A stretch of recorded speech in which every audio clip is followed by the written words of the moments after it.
Hello दोस्तों, MP TET के और अदर टीचिंग एग्ज़ाम्स के कुछ अदर मोस्ट क्वेश्चंस के साथ आज की वीडियो की शुरुआत करते हैं। ठीक है, क्वेश्चन नंबर फर्स्ट है, वर्तमान शिक्षण सिद्धांत किस पर आधारित है? तो आंसर हो जाए करके सीखना। ठीक है, शिक्षण अधिगम के प्रमुख विषय कौन से हैं? तो कला और विज्ञान। कक्षा में जब कोई शिक्षक नवीन पाठ आरंभ करता है तो वह किस कौशल से परिचित करवाता है? प्रस्तावना कौशल का, क्योंकि जब कोई लेसन स्टार्ट करते हैं तो पहले उसकी प्रस्तावना यानी उसका इंट्रोडक्शन देते हैं, तो इसलिए जो कौशल आता है जिससे वो परिचित कराते हैं तो वो हो जाएगा प्रस्तावना कौशल से। ठीक है, अगला क्वेश्चन है हमारा, भारतीय अंतरिक्ष अनुसंधान समिति के अध्यक्ष कौन है? तो आंसर हो जाएगा आपका विक्रम साराभाई। भारतीय अंतरिक्ष अनुसंधान समिति के अध्यक्ष कौन है? विक्रम साराभाई। ये आपको याद रखना है, ये बहुत मोस्ट क्वेश्चन है जो अंतरिक्ष से रिलेटेड या स्पेस से रिलेटेड जो क्वेश्चंस आ रहे हैं उनमें किसी भी टाइप के क्वेश्चंस आपसे पूछे जा रहे हैं। कभी अध्यक्ष पूछे जा रहे हैं, तो कभी संगठन पूछा जा रहा है, कभी पूछा जा रहा है स्थापना कब हुई है, कौन सा रॉकेट कब लॉन्च किया गया है, ये सारी चीज़ें डिटेल में पूछी जा रही हैं, इसलिए आपको बहुत अच्छे से याद रखना है इन क्वेश्चन को। ठीक है, अगला क्वेश्चन है, भारत की प्रथम महिला यात्री कौन है? तो वो कल्पना चावला। भाभा परमाणु अनुसंधान केंद्र BARC कहाँ कब इसकी स्थापना हुई थी? तो वो हो जाएगा आंसर 1954 में। तो हमारा अगला क्वेश्चन है, बढ़ते हमारे अगले क्वेश्चन की तरफ। सघन सिद्धांत किससे संबंधित है? स्मृति। व्यवहारिक शब्द में वह सापेक्ष स्थायी परिवर्तन जो कि प्रचलित अभ्यास का परिणाम होता है उसे क्या कहते हैं? अधिगम। सीखने के वह वक्र किसके सूचक है? सीखने की प्रगति के सूचक है। ठीक है, अगला क्वेश्चन है, बाल मनोविज्ञान का केंद्र बिंदु है? तो आंसर हो जाएगा बालक। बाल मनोविज्ञान का केंद्र बिंदु है बालक। ठीक है, अगला क्वेश्चन, संवेग शब्द का शाब्दिक अर्थ है उत्तेजना या भावों में उथल पुथल। ठीक है, निराशा में संधि है विसर्ग संधि। भाषा का कौशल है लिखना, सुनना, पढ़ना, बोलना। शिक्षण अधिगम प्रबंधन प्रत्यय के प्रवर्तक कौन है? IK Davis. प्रयोगशाला में कार्य करते समय विद्यार्थी किस विधि का अनुसरण करता है? तो आंसर हो जाएगा आपका आगमन विधि का अनुसरण करता है। हिंदी भाषा में मूल व्यंजनों की संख्या होती है। हिंदी भाषा में मूल व्यंजनों की संख्या होती है, तो आंसर हो जाएगा आपका 33 संख्या होती है। ठीक है, अगला क्वेश्चन, परिवार एक साधन है? परिवार एक साधन है औपचारिक शिक्षा का। आप एक अति सक्रिय बालक को कैसे सही दिशा में लाएंगे? तो आंसर हो जाए उसे सांपट आदि साफ करने का काम देंगे। माता पिता ने संतानों को प्राप्त होने वाले गुणों को क्या कहते हैं? जो माता पिता से होते हैं वो वंशानुक्रम होते हैं। किसी बच्चे के समाजीकरण का प्रथम स्रोत क्या है? तो आंसर हो जाएगा परिवार। आपकी कक्षा में बालकों के समाजीकरण में आपकी भूमिका है? तो वो कितनी नहीं हो जाएगी? बच्चों का लैंगिक विकास करने में ही आपकी भूमिका होती है। ये जो विषय होता है उसमें। शिक्षक के उद्देश्य का मूलभूत स्रोत क्या है? तो आंसर हो जाएगा मानव अनुभव। ठीक है, अगला क्वेश्चन है, ये जो क्वेश्चंस मैं आपके सामने लेकर आई हूँ बहुत ही मोस्ट क्वेश्चंस है। आप अपने एग्ज़ाम देने से पहले मेरी वीडियोस को ज़रूर देखिए और इस टॉपिक से रिलेटेड आपके एग्ज़ाम्स में जो क्वेश्चंस आ रहे हैं, जो एनालिसिस आपको उपलब्ध कराई जा रही है, टॉपिक वाइज जो आपको वीडियोस अपलोड हो रही हैं उनको ज़रूर ध्यान दें, क्योंकि एग्ज़ाम्स में कंपटीशन बहुत ज़्यादा है। सीट्स इतनी अवेलेबल नहीं है, लेकिन आपको स्कोर बहुत ज़्यादा करना है, तो क्वेश्चंस को ध्यान से सुनिएगा। ठीक है, अगला क्वेश्चन है हमारा, प्रतिमान में कौन सा समास है? तो आंसर हो जाए अव्ययी भाव समास। भाषा के शुद्ध रूप का ज्ञान किससे होता है? तो आंसर हो जाएगा व्याकरण से होता है। ठीक है, मतलब जो भाषा का मेन पॉइंट जो हमें सीखना होता है हम व्याकरण से ही सीख पाते हैं। शिक्षक पहले उच्चारण करता है तथा छात्र बाद में उसी शब्द का उच्चारण करते हैं, तो वो हो जाएगा अनुकरण विधि। ठीक है, फिर अगला क्वेश्चन है हमारा, एक हाई स्कूल के छात्र की औसत ध्यान विधि है 10 से 12 मिनट हो जाएगी। ध्यान विधि का अगर आप एवरेज निकालेंगे तो कक्षा में सभी छात्रों, ये बहुत मोस्ट क्वेश्चन है। ठीक है, ये आते हैं इस टाइप के क्वेश्चन। कक्षा में सभी छात्रों को शामिल करने का एक तरीका निम्न है ताकि कोई भी ऐसा महसूस ना करे कि उसे छोड़ दिया गया है। तो वो होता है कि बैठने की व्यवस्था को बदलना। ठीक है, सिटिंग अरेंजमेंट जो होता है उसको चेंज करते रहना, ये सफिशिएंट एक ट्रिक हो जाती है स्टूडेंट्स के लिए। ठीक है, अगर आपको मेरी वीडियो पसंद आती हो तो मेरे वीडियोस को लाइक करें और मेरे चैनल को सब्सक्राइब ज़रूर करें। मेरे चैनल पर मैथ्स की बहुत सारी शॉर्ट ट्रिक वीडियोस भी आपको मिलेंगी और पेडागॉजी से रिलेटेड क्वेश्चंस भी मिलेंगे। तो हमारे बढ़ते अगले क्वेश्चन की तरफ। शिक्षण में उत्तम प्रणाली है कौन सी है? अध्यापक छात्रों से प्रश्न पूछें। अध्ययन का उच्चतम स्तर कौन सा है? समस्या समाधान अधिगम। कौन सा सीखने के लिए महत्वपूर्ण है? तो आंसर हो जाएगा आपका अर्थ निर्माण। ठीक है, एक छात्र जो अंक अर्जित करने के लिए कार्य पूरा करता है वह इससे प्रेरित होता है, बाहरी कारक से प्रेरित होता है। ठीक है, शिक्षकों को छात्रों के विविध समूह की आवश्यकताओं की भी आवश्यकता है। तो आंसर हो जाएगा योजना बनाने की। लघुकालीन से दीर्घ स्मृति में सूचना स्थानांतरित करने की एक विधि क्या है? तो आंसर हो जाएगा आपका पूर्वाभ्यास। ठीक है, नेक्स्ट है व्यक्ति से संवाद करने की प्रक्रिया क्या कहलाती है? तो व्यक्ति से संवाद करने की प्रक्रिया संप्रेषण कहलाती है। एक व्यक्ति बोलता है, दूसरा व्यक्ति बोलता है, इनकी बातचीत जो होती है दैट इज़ कॉल्ड संप्रेषण, क्योंकि इसमें आप अपने विचारों को एक दूसरे तक पहुंचाते हैं, अपनी बात को एक दूसरे तक पहुंचाते हैं। ठीक है, जिंदगी की शुरुआत में बच्चा किसके द्वारा निर्देशित होता है?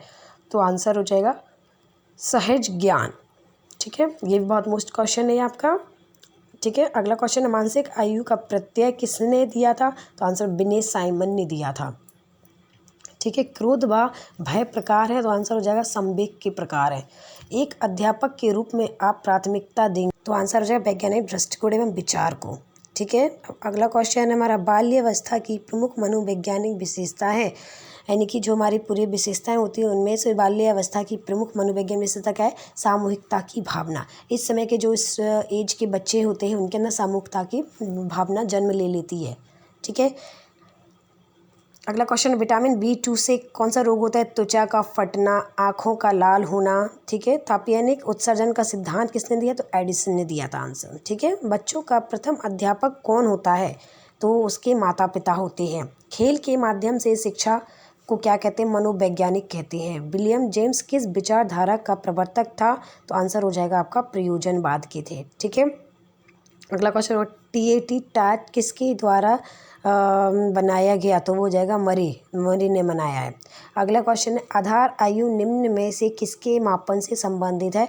तो आंसर हो जाएगा आपका बुद्धि के मापन से संबंधित है। ठीक है, तो हमारा अगला क्वेश्चन है अभिभावक मुलाकात दिवस की सबसे ज़्यादा आवश्यकता पड़ती है कब? तो आंसर हो जाएगा प्राइमरी कक्षाओं में। ठीक है, अगला क्वेश्चन, जो आपकी आलोचना करता है उसके साथ आपका व्यवहार होगा। जो आपकी आलोचना करेंगे उनके साथ आपका कैसा रिएक्शन होगा? वो हो जाएगा एक मित्र के रूप में। ठीक है, जो आपके दुश्मन बोलते हैं, जो बुराई करते हैं, तो उनको अपना फ्रेंड बना के रखना चाहिए। जब आपके छात्र उन्नति करते हैं तो आपको कैसा महसूस होता है? जब आपके पढ़ाई स्टूडेंट्स बहुत तरक्की करते हैं, उन्नति करते हैं, तो उस समय जो एक टीचर, एक शिक्षक जो महसूस करता है वो है आत्मसंतोष की भावना। ठीक है, तो अगला क्वेश्चन, कौशल सीखने की पहली अवस्था क्या है? तो हो जाएगा अनुकरण। ठीक है, भाटिया बैटरी का प्रयोग निम्न में से किसके परीक्षण हेतु किया जाता है? वो आंसर हो जाएगा बुद्धि के लिए। ठीक है, अगले क्वेश्चन की तरफ बढ़ते हैं हमारे। मेरे वीडियोस को लाइक कीजिएगा, मेरे चैनल को सब्सक्राइब ज़रूर कीजिएगा। स्टूडेंट्स, अगर आपको मेरी मेहनत अच्छी लग रही हो, मेरा कलेक्शन अच्छा लग रहा हो तो ज़रूर सपोर्ट कीजिएगा। किस खाद्य श्रृंखला में शाकाहारी होते हैं? प्राथमिक उपभोक्ता शाकाहारी होती है क्योंकि वो पेड़ पौधे होते हैं। ग्रीन मलयर संबंधित है, तो आंसर ध्वनिक प्रदूषण से। टाइटन किस ग्रह का प्राथमिक प्रवर्तिक उपग्रह है? तो आंसर हो जाएगा आपका शनि का। ईवीसी में किसी अच्छे गृह कार्य के मुख्यतः किस पर केंद्रित होना चाहिए? तो आंसर हो जाएगा विस्तारित अधिगम के लिए चुनौतियों और उत्तेजना पर।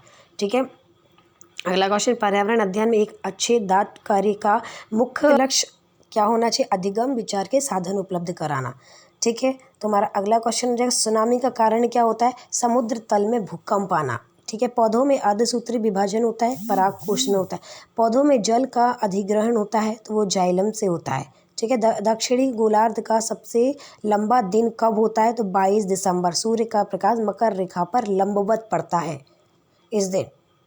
ठीक है, तुम्हारा अगला क्वेश्चन है बिहू किस राज्य का लोक नृत्य? आंसर हो जाएगा असम का लोक नृत्य बिहू है। पेड़ पौधे प्रदूषण घटाते क्योंकि अवशोषण करते हैं कार्बन डाइऑक्साइड का, CO2 का अवशोषण करते हैं और ऑक्सीजन को रिलीज करते हैं। ठीक है, अब हो जाएगा अगला क्वेश्चन, देवासुर से मैं समास बताइए। तो वो द्वंद्व समास। प्रत्येक वाक्य की समाप्ति पर क्या लगता है? तो आंसर हो जाएगा अर्धविराम। ऊंचाई से शब्द में कौन सा प्रत्यय है? ठीक है, ऊंचाई शब्द है उसमें जो प्रत्यय है वो हो जाएगा आपका आई। ठीक है, ऊंचाई। जो बहुत बोलता हो वो हो जाएगा बाचाल। ठीक है, जो बहुत बोलता हो उसको क्या बोलते हैं? बाचाल। तो सभी को पता है जो बहुत बोलने वाले लोग होते हैं इनको बाचाल कहते हैं।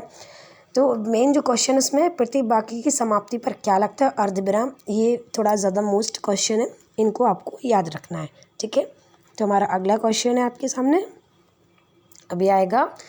ठीक है, क्वेश्चंस को ध्यान से रीड करिएगा स्टूडेंट्स, और कुछ भी आपको डाउट है या कुछ भी आपको सजेशन देना चाहते हैं तो आप मोस्ट वेलकम है आपके सजेशंस का। आप मुझे कमेंट सेक्शन में कमेंट करके ज़रूर बता सकते हैं।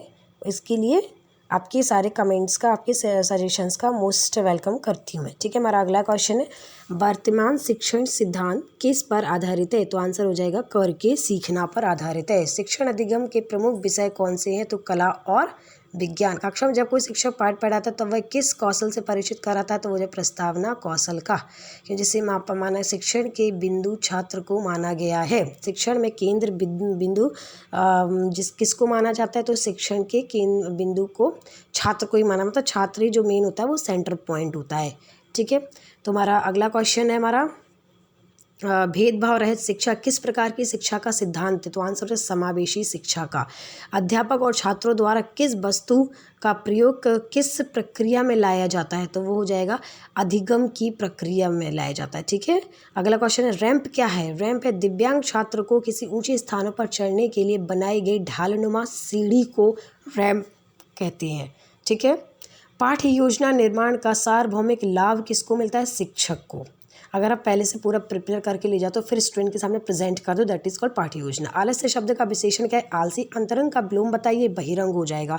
ठीक है, अगला क्वेश्चन है हमारे परिच्छेद में कौन सी संधि है? व्यंजन। चौराहा में समास है तो आंसर हो जाएगा द्विगु समास है।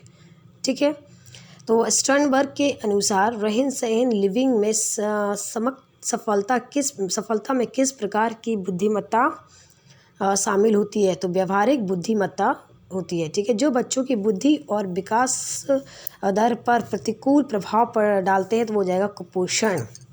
ठीक है, कहानी सुनना भाषा की अभिव्यक्ति का कौन सा रूप है? तो आंसर हो जाएगा मौखिक रूप है। नियमित रूप से किसी भाषा को सुनकर बच्चे क्या ग्रहण करते? तो आंसर हो भाषा की बुनियादी संरचना ग्रहण करते।